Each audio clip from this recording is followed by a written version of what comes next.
لیکن صحابہ کرام نے نہیں چھوڑا۔ آج آپ دیکھیں آپ کے دروازے کے اوپر یہ چلتے پھرتے مدرسے والے، تبلیغ جماعت والے آپ کے دروازے پہ آتے ہیں، آپ سے منتیں کرتے ہیں، دروازے کے اوپر آ کر ہاتھ جوڑتے ہیں آپ کے سامنے کہ 1 گھنٹہ یا 5 منٹ ہمارے ساتھ چلو مسجد کے اندر۔ آپ کے پاس ضرورت نہیں ان کے ساتھ چلنے کا۔ اگر آپ کے پاس آتے ہیں بعض کہتے ہیں کہ 3 دن اللہ کے راستے کے اندر لگا دو، میرے اور آپ کے پاس ضرورت نہیں ہے کہ ہم 3 دن اللہ کے راستے کے اندر لگا دیں، لیکن قربان جاؤں رحمت عالم صلی اللہ علیہ وسلم کے امام الانبیاء علیہ وسلم کے تربیت یافتہ صحابہ کرام کے اوپر میرے محبوب صلی اللہ علیہ وسلم نے جس وقت بھی صحابہ کرام کو بلایا ہے، کبھی بھی کسی بلانے کے اندر صحابہ کرام نے کبھی کسی معاملے کے اندر دیر نہیں کی۔ ہم 1 لمحہ 1 منٹ 5 منٹ زندگی کے 2 دن زندگی کے 3 دن نہیں دے سکتے، جنہوں نے اپنی زندگیاں حضور صلی اللہ علیہ وسلم کے نام کے اوپر وقف کر دی تھی اور حضور صلی اللہ علیہ وسلم کے ساتھ ہاتھ پر بیعت کر لی تھی۔ غزوہ خندق کے موقع کے اوپر جب آپ دیکھیں سردی کا موسم ہو، کھانے پینے کے لیے بھی کچھ نہیں، بدن ڈھانکنے کے لیے بھی کچھ نہیں، سوائے اس مٹی کے جو وجود کے اوپر لگی ہوئی ہے۔ سردی کے موسم کے اندر انسان کو بھوک زیادہ لگتی ہے، اور پھر محنت کا کام بھی ہو، خدائی کا کام بھی ہو رہا ہے۔ صحابہ کرام رضوان اللہ علیہم اجمعین کے پاس توشہ کھانے کے لیے کوئی خوراک موجود نہیں ہے۔ اپنی کمر کو سیدھا کرنے کے لیے رحمت عالم صلی اللہ علیہ وسلم کے صحابہ شاگردوں نے اپنے شکم مبارک کے اوپر پیٹ کے اوپر پتھر باندھ دیے ہیں۔ پتھر باندھ کر رحمت عالم صلی اللہ علیہ وسلم کے پاس ایک صحابی آیا مسلمان، اگر کہتا ہے کہ اللہ کے رسول بھوک کے اندر نڈھال ہو گئے ہیں، فرمایا اس کمر کو سیدھا کرنے کے لیے پتھر باندھا ہوا ہے پیٹ کے اوپر۔ قربان جاؤں رحمت عالم صلی اللہ علیہ وسلم کو امام الانبیاء نے جب دیکھا صحابہ کرام کو، فرمایا کہیں ایسا نہ ہو یہ دل برداشت نہ ہو، فرمایا اگر شاگرد ایسے ہیں ذرا استاد کو بھی دیکھو استاد کیسا ہے۔ امام الانبیاء نے اپنے شکم مبارک سے قمیص مبارک ہٹا کر دکھا دیا، فرمایا میرے صحابی اگر تیرے پیٹ کے اوپر 1 پتھر باندھا ہوا ہے تو میرے پیٹ کے اوپر 2 پتھر باندھے ہوئے ہیں، 2 پتھر باندھے ہوئے ہیں۔ یہ بھوک افلاس کا عالم، لیکن اس کے باوجود رحمت عالم صلی اللہ علیہ وسلم سے کہہ رہے ہیں نحن الذی بایعوا محمدا، کوئی بات نہیں کھانے کے لیے کھانا نہیں، کوئی بات نہیں ہے پہننے کے لیے کپڑا نہیں، کوئی بات نہیں پاؤں کے اندر جوتی نہیں، کوئی بات نہیں ہے سر کے اوپر پگڑی نہیں ہے، لیکن اس کے باوجود بھی کہہ رہے ہیں نحن الذی بایعوا محمدا۔ کہنے لگے کہ ہم نے اپنے محبوب کے ہاتھ پر، ہم نے اپنے استاد کے ہاتھ پر، ہم نبی اکرم صلی اللہ علیہ وسلم کے ہاتھ کے اوپر ہم نے بیعت کر لی ہے، ہم نے بیعت کر لی ہے، چاہے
نیکوں سے ہاتھ اٹھاتا ہے، ولیوں کے پاس جاتا ہے کہ اللہ کے پاس جا کے اندر میرے لیے دعا کر دو، یقین آ جاتا ہے کہ اللہ کا نیک بندہ ہے، دعا کرتی ہے، دعا قبول ہو جائے گی۔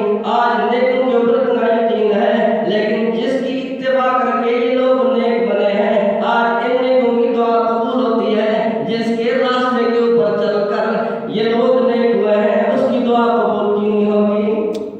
میرے محبوب صلی اللہ علیہ وسلم نے جب بھی دعا مانگی ہے، رحمت عالم صلی اللہ علیہ وسلم نے جب بھی دعا مانگی ہے، خداوند قدوس نے اپنی بارگاہ کے اندر میرے محبوب کی دعا کو قبول فرمایا ہے۔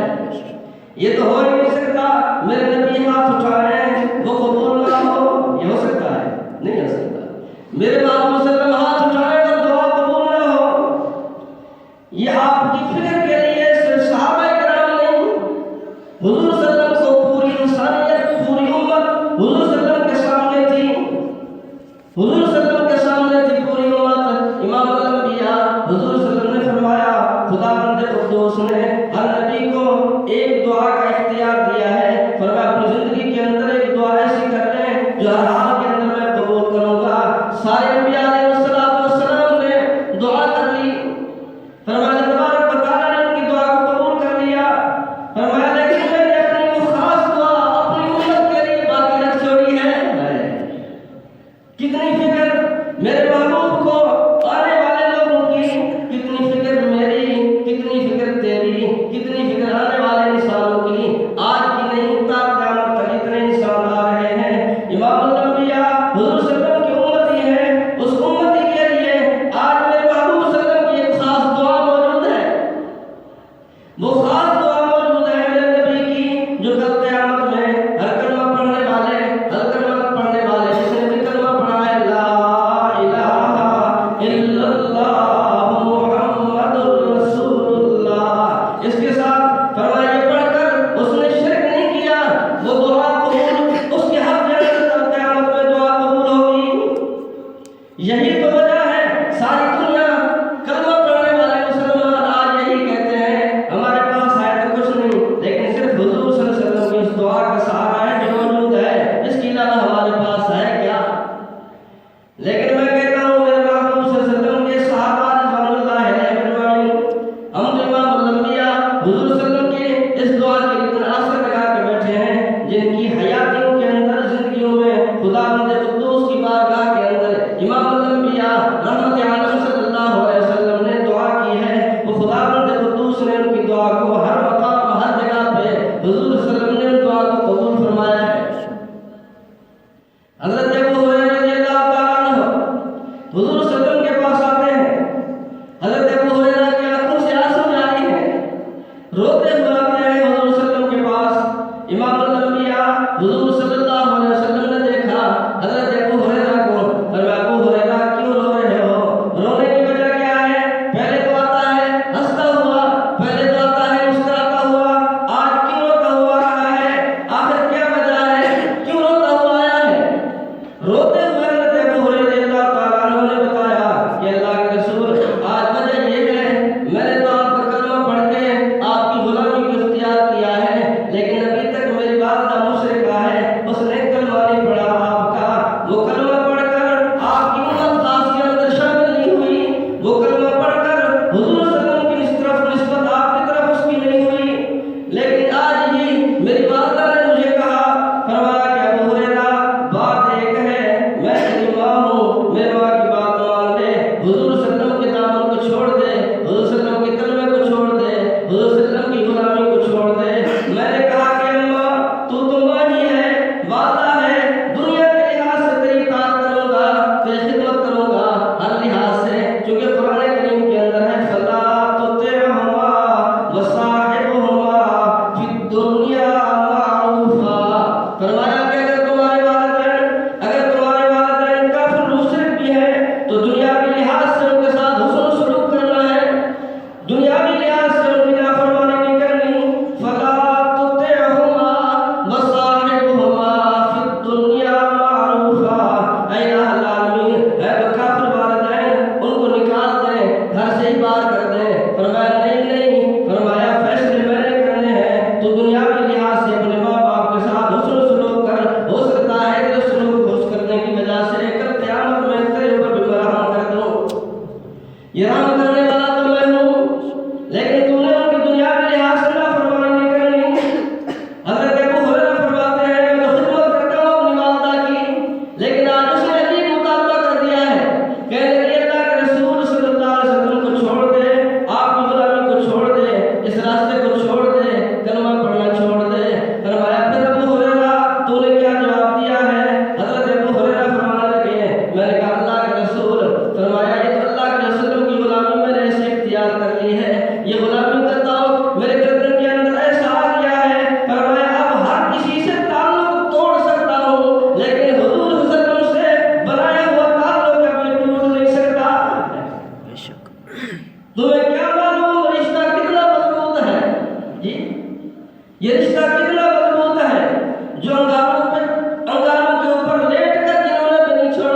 چھوڑا ہے صحابہ نے جی، اشاروں کے اوپر کٹ کر پھر بھی نہیں چھوڑا جی ہے۔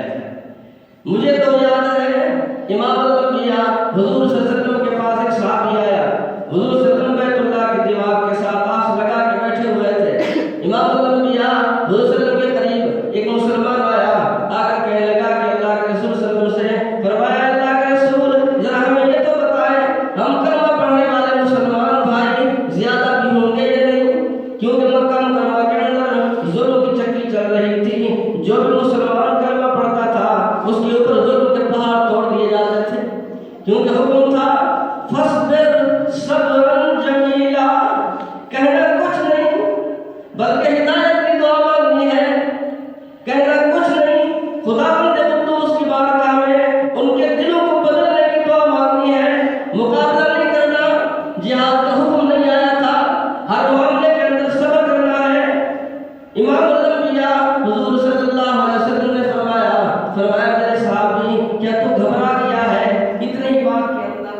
کہنے لگے اللہ کے رسول گھبرایا نہیں ہوں، بس میں پوچھنے آیا ہوں، حقیقت میں بات تو وہی تھی، تعداد بھی تھوڑی، قوت بھی تھوڑی، سرداری مشرکین مکہ کی اپنی مرضی سے جو چاہے کرتے تھے، جس طرح چاہے ظلم کیا کرتے تھے، حضور صلی اللہ علیہ وسلم کے پاس آ گئے پوچھنے کے لیے، امام الانبیاء حضور صلی اللہ علیہ وسلم نے فرمایا میرے صحابی گھبرا نہیں، یہ وقتی بات ہے، ایک وقت ایسا آئے گا، فرمایا اس دنیا کے اندر کوئی خیمہ چمڑے کا، کوئی جھوپڑی تنکوں کی، کوئی پکا گھر دنیا کے اندر ایسا نہیں رہے گا جس گھر کے اندر میں محمد کا کلمہ نہیں پہنچے گا جی۔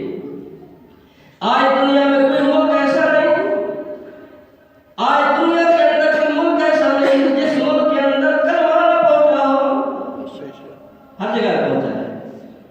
کوئی ٹائم دنیا کے اندر ایسا نہیں جس دنیا کے اندر کسی خطے میں ایک منٹ ایسا نہیں، ہر ایک منٹ میں پوری دنیا کے اندر جہاں کہیں آواز آتی ہے اشہد اللہ الہ الا اللہ و اشہد ان محمد رسول اللہ، دنیا کا کوئی خطہ ایسا نہیں، خدا بندے قدوس کی وحدانیت بھی وہاں پہنچی، حضور صلی اللہ علیہ وسلم کی رسالت کا پیغام بھی حضور صلی اللہ علیہ وسلم کے نائبین نے وہاں تک پہنچا دیا ہے، لیکن غم کی بات تھی، فکر کی بات تھی، ظلم و ستم کی بات تھی، مشرکین مکہ نے ہر طریقے سے ظلم کیے تھے، لیکن صحابہ کرام رضوان اللہ علیہم اجمعین گھبرائے نہیں۔ حضرت ابو ہریرہ بھی یہی فرماتے ہیں اللہ کا رسول آج تو میری والدہ بڑی تیش کے اندر آ گئی، بڑی غصے کے اندر آ گئی، مجھ سے مطالبہ کر دیا، ابو ہریرہ حضور صلی اللہ علیہ وسلم کو چھوڑ دے، کلمہ پڑھنا چھوڑ دے، میں تیری ماں ہوں، ماں ہی کہتی ہوں۔ دیکھو اگر کوئی غیر کہے تو برداشت کر لیتا ہے، جب اپنے ہی سامنے آ جائے تو دل کے بندھن ٹوٹ جاتے ہیں، انسان کیا جائے، کہاں جائے، کس طرف جائے، یہ دو راہیں ہوتی ہیں، کبھی دو راہوں کے اوپر کھڑے ہو کر انسان کوئی فیصلہ نہیں کر پاتا، لیکن جو اللہ کے بندے ہوتے ہیں جب یہ دو راہیں آتی ہیں، جب ایک طرف اللہ کی بات آ جائے اور ایک طرف دنیا کی بات آ جائے، جو اللہ کے بندے ہوتے ہیں وہ اللہ والا راستہ لیتے ہیں، وہ بندوں کا راستہ نہیں لیتے، ایسے ہے نا؟ جو ایک طرف اگر جائے اللہ کی راہ، دوسری طرف آ جائے بندوں کی راہ، اللہ کے بندے اللہ کی راہ لیتے ہیں، بندوں کی راہ نہیں لیتے۔ ایک طرف برادری ہے، ایک طرف قوم ہے، ایک طرف کنبہ قبیلہ ہے، ایک طرف لوگ ہیں، ایک طرف دوست ہیں، اور دوسری طرف میرے محبوب صلی اللہ علیہ وسلم کی سنت ہے، میرے نبی کا طریقہ ہے، دوسری طرف میرے نبی کی شریعت ہے، میرے نبی کے غلام قوم کو چھوڑ دیں گے، میرے نبی کے غلام برادری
دیا.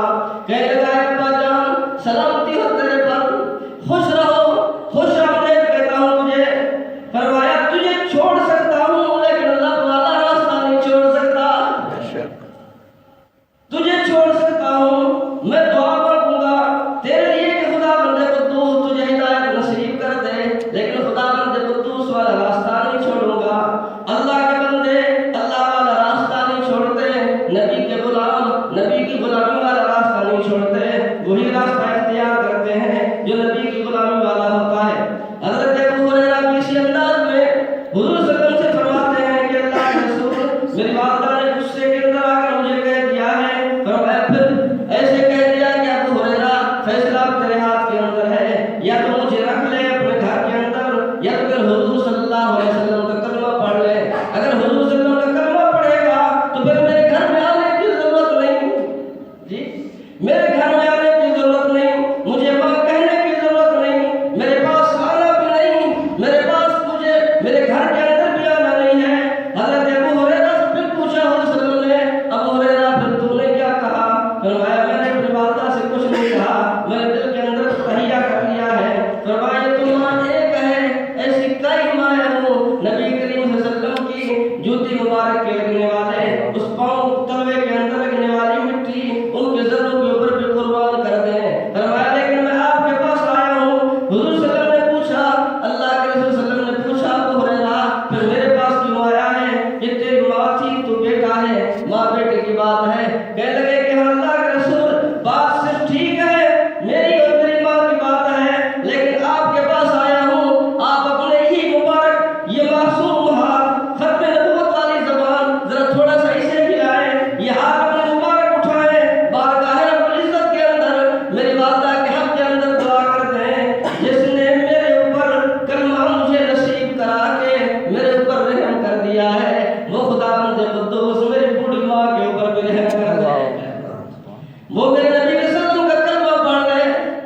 امام الانبیاء رحمت عالم صلی اللہ علیہ وسلم نے ہاتھ اٹھائے، اللہم اہد ام ابی ہریرہ. میرے نبی کے ہاتھ ہیں، یہ وہ ہاتھ ہیں، یہ وہ ہاتھ ہیں جن کی قسمیں خدا بندے قدوس نے کھائیں. یہ وہ ہاتھ ہیں جو اٹھتے ہیں کبھی محروم واپس لوٹتے نہیں. حضور صلی اللہ علیہ وسلم کے ہاتھ، اللہم اہد ام ابی ہریرہ، اے اللہ ابو ہریرہ کی والدہ کو ایمان کی دولت سے مالا مال کر دے. ابھی ادھر سے ہاتھ اٹھے ہی تھے میرے نبی کریم صلی اللہ علیہ وسلم کے، ادھر حضرت ابو ہریرہ حضور صلی اللہ علیہ وسلم کے وہاں امام الانبیاء کے قصر نبوت سے وہاں سے چل دیے. حضرت ابو ہریرہ جیسے ہی وہاں سے نکلے بڑے تیز قدموں کے ساتھ جا رہے ہیں. کیوں جا رہے ہیں؟ راستے کے اندر حضرت ابو ہریرہ کو آواز دی، ابو ہریرہ کیا وجہ ہے؟ آپ تو بڑے درویش آدمی ہیں، تیز قدموں سے اتنے کبھی چلتے بھی نہیں ہے، آخر کیا وجہ ہے؟ اتنی کون سی جلدی آ گئی ہے، ایمرجنسی کون سی پیدا ہو گئی ہے؟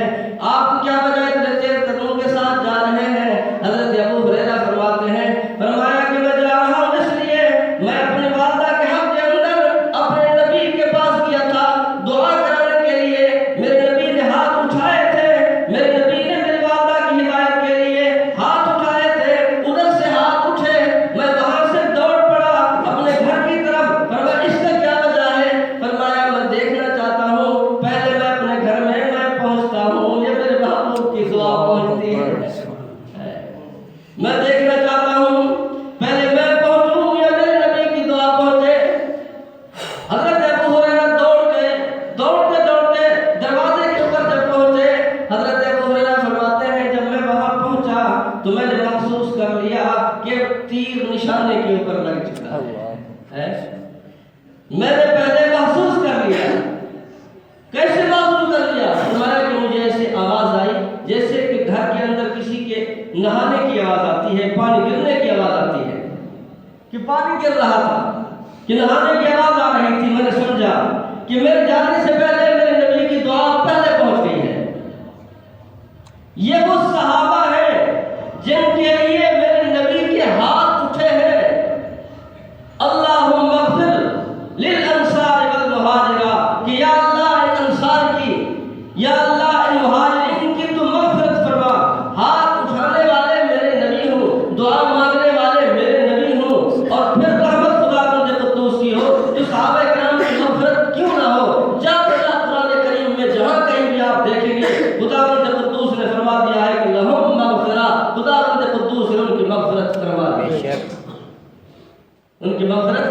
فرما دی ہے وَكُلًّا وَعَدَ اللَّهُ الْحُسْنَى، وہ سارے کے سارے جانتی ہے، سارے کے سارے جانتی ہے، وَكُلًّا وَعَدَ اللَّهُ الْحُسْنَى، سب کے سب جانتی ہے، چھوٹا ہو یا بڑا ہو سب جانتی ہے میرے نبی کے صحابی۔ خداوند قدوس نے فرما دیا کہ رضی اللہ عنہم ورضوا عنہ، اللہ ان سے راضی ہے وہ اللہ سے راضی ہے۔ تو میرا کا آپ کا بھی تو پتہ ہی نہیں ہے کہ اللہ ہم سے راضی ہے یا نہیں جی۔ ہم تو یہ پیشانیاں ٹیک ٹیک کے جو نشان لگوا رہے ہیں جی، اس وجہ سے یہی کہتے ہیں کہ اللہ راضی ہو جائے، ایسے ہے نا، لیکن پتہ نہیں ساری زندگی ہم پیشانیاں ٹیکتے رہے، ساری زندگی صدقے خیرات کرتے رہے، نمازیں پڑھتے رہے، کسی کو پتہ نہیں چلے گا کہ اللہ تبارک و تعالیٰ راضی ہوا یا نہیں۔ کہیں سے اوپر سے کچھ جبرائیل آپ کو بتانے کے لیے نہیں آئے گا، دنیا کے اندر اس حالت میں کر جائیں گے پتہ نہیں ہوگا خداوند قدوس راضی ہے یا نہیں۔ لیکن میرے محبوب صلی اللہ علیہ وسلم کا ایک ایک صحابی، چاہے وہ کبار صحابہ میں سے ہو یا صغار صحابہ میں سے ہو، وہ کہہ سکتا ہے دنیا والوں تم اپنے متعلق اپنے ہی معاملات کو دیکھ لو، ہمارے لیے تو خداوند قدوس نے اعلان کر دیا ہے رضی اللہ عنہم ورضوا عنہ، فرمایا کہ خداوند قدوس ہم سے راضی ہو گئے، میری تیری رضا کا کل قیامت میں پتہ چلے گا، فیصلے ہوں گے، ہمارا پتہ نہیں کیا فیصلہ آتا ہے لیکن کل قیامت میں معلوم ہوگا۔ لیکن حضور صلی اللہ علیہ وسلم کے صحابہ کرام رضوان اللہ علیہم اجمعین ان کے فیصلے اسی دنیا کے اندر ہو گئے ہیں، وہ خداوند قدوس صلی اللہ علیہ وسلم کے وہ شاگرد خداوند قدوس نے کامیابی کے سرٹیفکیٹ دنیا کے اندر ان کو دے دیے ہیں، ان کا اعلان کر دیے ہیں۔ قرآن کریم کے اندر جہاں کہیں بھی آپ پڑھو گے اولئک هم المفلحون، صحابہ کرام ہے، کہیں قرآن کریم کے اندر آئے گا اولئک هم الصادقون، یہ سچے لوگ ہیں، یہ صحابہ کرام مراد ہیں۔ کبھی قرآن کریم میں آئے گا اولئک هم المؤمنون حقا، یہ لوگ مومن ہیں۔ یہ قرآن کریم یہ صحابہ کرام کی موجودگی کے وقت نازل ہو رہا تھا، صحابہ کرام رضوان اللہ علیہم اجمعین سب سے پہلا مخاطب صحابہ کرام رضوان اللہ علیہم اجمعین ہے۔ ہمیں تو اپنے فیصلے کے معلوم نہیں ہے کل قیامت میں ہمارے ساتھ کیا ہونے والا ہے، نہ معلوم قبر کے اندر کیا ہونے والا ہے، نہ معلوم حساب و کتاب کیسا ہوگا، نہ اعمال دائیں ہاتھ میں ملے گا یا بائیں ہاتھ میں ملے گا۔ خداوند قدوس راضی ہے یا نہیں راضی، لیکن ان کے متعلق ان کے فیصلے دنیا کے اندر پہلے ہو گئے ہیں، ان کے متعلق پہلے فیصلے ہو گئے۔ میرے نبی نے فرما دیا بدر والے تم، خداوند قدوس نے مغفرت فرما دی ہے تمہاری۔ خداوند قدوس نے صلح حدیبیہ کے متعلق جمع ہونے والے صحابہ کرام ان کو کہہ دیا ہے، فرمایا لقد رضی اللہ عن المؤمنین اذ یبایعونک تحت الشجرہ، وہ صحابہ کرام جو بیعت رضوان کے اندر شریک تھے، خداوند قدوس ان کو مومن بھی کہہ رہا ہے۔ خداوند قدوس یہ بھی فرما رہے ہیں لقد رضی اللہ، خداوند قدوس مومنین کے اوپر راضی ہو گیا ہے، ان کو رضا کے سرٹیفکیٹ پہلے دنیا کے اندر مل گئے، ہم مسلمان ہیں، بحیثیت مسلمان ہمارا ایمان ہے۔ یہ قرآن کریم سچی کتاب ہے، اس سے بڑھ کر کوئی سچی کتاب اور ہے نہیں، قرآن سچی کتاب ہے، قرآن سچی کتاب ہے۔ جہاں اسی قرآن میں جنت کا ذکر ہم مانتے ہیں، جہاں اس قرآن کے اندر جہنم کا ذکر ہم مانتے ہیں، جہاں اس قرآن کے اندر حالات انبیاء علیہ السلام کے واقعات ہم مانتے ہیں، اسی قرآن کریم کے اندر صحابہ کرام کا ذکر ہے۔ جب جنت جہنم کے اوپر ہمارا ایمان ہے، انبیاء علیہ السلام کی رسالت کا ذکر ہم مانتے ہیں، تو صحابہ کرام جن کی صحابیت کا ذکر قرآن کریم کے اندر ہے، تو پھر ہم کیوں مانے بحیثیت مسلمان؟ جیسے قرآن کریم کی ہر آیت کے اوپر ہمارا ایمان ہے، ہم کہتے ہیں الحمد کے الف سے لے کر والناس کے سین تک قرآن کریم سچی کتاب ہے۔ خداوند قدوس نے جو کچھ بھی اس کے اندر ارشاد فرما دیا ہے وہ سچ ہے، تو اس سچی کتاب کے اندر ان سچے لوگوں کا ذکر ہے، اس سچی کتاب کے اندر ان سچے لوگوں کا ذکر جو خداوند قدوس خود فرماتے ہیں اولئک هم الصادقون، کہ وہی لوگ وہ سچے ہیں۔ کون ہے وہ سچے ہیں؟ تو ہمارے لیے تو ایک دعا رکھی ہوئی ہے اس امت کے لیے، عام کے لیے، تو صحابہ کے لیے تو ان کی زندگی کے اندر میرے نبی نے دعائیں مانگی ہیں۔ ہمیں ایک دعا کے اوپر اتنا یقین ہے، اور جن کے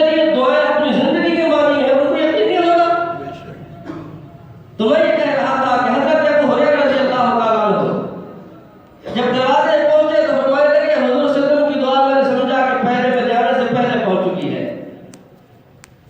حضرت ابو ہریرہ فرماتے ہیں پھر میں نے دستک دی، دروازہ جا کے بجایا، دروازہ بجایا تو بوڑھی ماں تھی میرے گھر کے اندر۔ وہ بوڑھی ماں نے بڑے کمزور لہجے کے اندر انہوں نے کہا کہ ابو ہریرہ ٹھہر جا، تھوڑی دیر ٹھہر جا۔ جی تو پہلے یہ پتہ چلتا تھا، دروازہ جو بجاتے تھے پتہ چلتا تھا کہ دروازے پہ کون آیا ہے، دروازے پہ کون آیا پتہ چلتا تھا اندر والے لوگوں کو۔ آج کل پتہ نہیں چلتا، باپ آیا ہے، بیٹا آیا ہے، شوہر آیا ہے، کون آیا ہے۔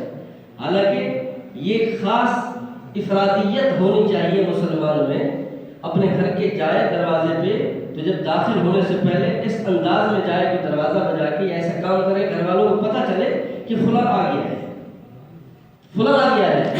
جی ہم تو ایسے جو کہ اچانک چھاپا مارتے ہیں، اچانک چھاپا مارتے ہیں، جیسے چھاپا مارتے ہیں اچانک، ہم ایسے چھاپا مارتے ہیں۔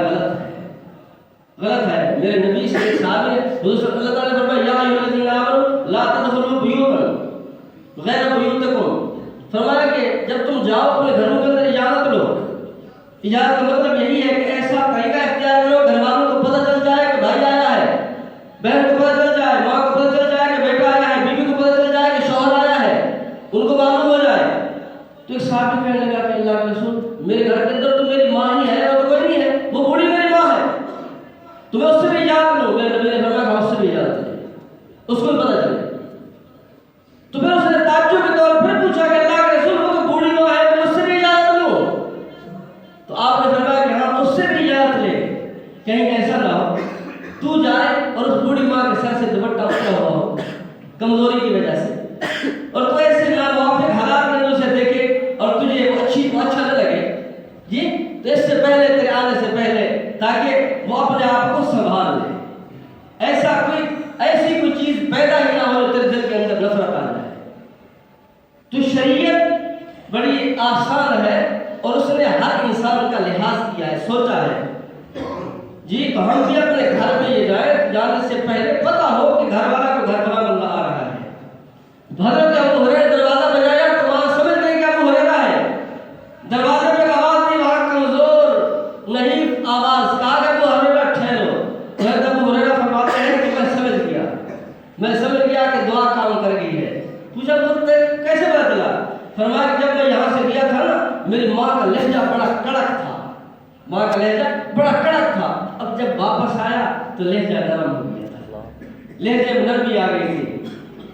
فرماتے ہیں تھوڑی دیر گزری، میں دروازے پہ انتظار کرتا رہا، تھوڑی دیر کے بعد بوڑھی ماں آئی، بوڑھے ہاتھوں سے دروازہ کھولا۔ حضرت ابو ہریرہ فرماتے ہیں میں نے پوچھا ماں اتنی دیر ہو گئی کیوں دیر سے دروازہ کھولا ہے؟ فرمانے لگے کہ ابو ہریرہ تیرے جانے کے بعد بڑی عجیب کیفیت میرے دل کے اندر آئی، عجیب سوچ میرے دل کے اندر آئی۔ میں نے کہا یہ کیسی زندگی ہے؟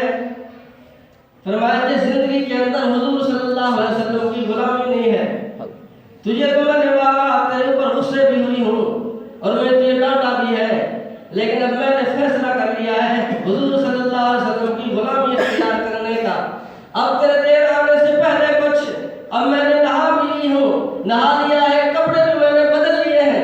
ابو ہریرہ بس اپنی بوڑھی ماں کو فرمایا تو اب لے چل حضور صلی اللہ علیہ وسلم کی خدمت کے اندر۔ فرمایا جس نبی نے کلمہ پڑھا کے تجھے جنت کا وارث کر دیا ہے، فرمایا اس نبی کی پاس جا کر اس میرے حق کے اندر بھی دعا کروا دے کہ خدا مند قدوس تیری بوڑھی ماں کے اوپر بھی رحم کر دے۔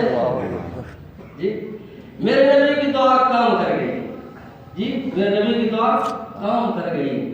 ابو ہریرہ کی ماں کے لیے دعا کی تو کام کر گئی، عمر کے لیے دعا کی تو کام نہیں کیا، دعا نے صدیق اکبر کے لیے دعا کی تو کام نہیں کیا، حضرت امیر معاویہ کے لیے میرے نبی نے دعا کی تو کام نہیں کیا، جی باقی کے لیے کام کر گئی، ان کے لیے میرے نبی نے دعا کی کوئی کام نہیں کیا دعا نے۔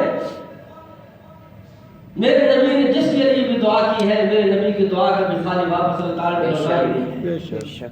تو میرے بھائیوں یہ وہ جماعت ہے جو بلا واسطہ شاگرد ہے میرے نبی کا، میرے نبی کریم صلی اللہ علیہ وسلم کے شاگرد بلا واسطہ ہے، درمیان کے اندر کوئی واسطہ نہیں ہے۔ یہ وہ لوگ ہیں جنہوں نے میرے نبی کی اقتداء کے اندر نمازیں پڑھی ہیں، میرے نبی کی معیت کے اندر رہے ہیں، میرے نبی ہر ایک چیز کو دیکھا ہے، اٹھتے ہوئے، بیٹھتے ہوئے، چلتے ہوئے، پھرتے ہوئے، کھاتے ہوئے، پیتے ہوئے، میرے نبی کے ہر طریقے کو دیکھا، میرے نبی کی ہر سنت کو دیکھا ہے، میرے نبی کی زندگی کے عینی گواہ میرے نبی کے شاگرد ہیں، میرے نبی کے دوست ہیں، اس کے علاوہ کوئی نہیں ہے۔ اگر ان دوستوں کی، ان شاگردوں کی، ان صحابہ کی اگر گواہی آپ نہیں مانو گے پھر کس کی مانو گے؟ پھر کس کی مانو گے؟ جی آج 1400 سال بعد میں آنے والے لوگوں کو مانو گے؟ تو جب وہ گواہی ان کی نہیں مانو گے تو کس کی مانو گے؟ آج کی گواہی کس کی موت پر ہوگی اگر ان کی گواہی موت پر نہیں ہے؟